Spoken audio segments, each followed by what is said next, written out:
Мынакей биз бүгүн обманка карман тигебиз, ал жилетка, костюмдарга тигилет пиджактарга.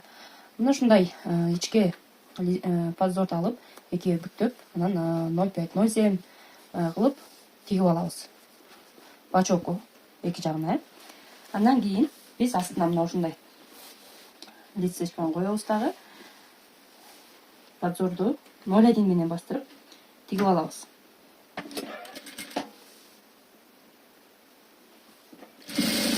Строчканы жүрүп жатканда строчка 3тө туруш керек.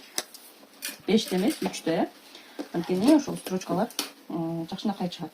Өзүнүн сонун көрүп берет. Анан мындай жаап жаткан кезде, мынакей мындай койгон кезде сөпсүтүлүм аралыгын мындай 0,5 эмес, өзүнө тыкыз кылып, бири-бирине жарашыктуу кылып жабыштырып коебуз, мына ушундай кылып.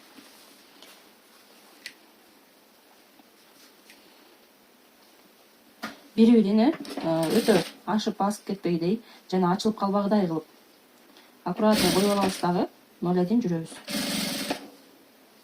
Мынакей.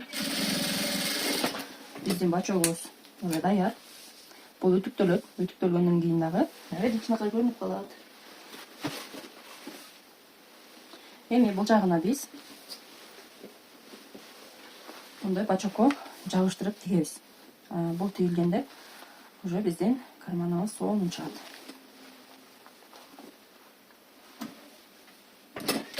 Бачокту кошуп жаткан кезде көбүнчө айымдар бачокту үстүнө коюшат. Мен наоборот астына коюп алып тигем.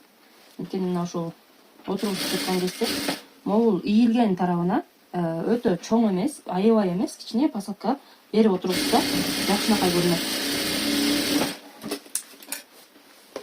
Мынакей. Биздин карманыбыз уже даяр.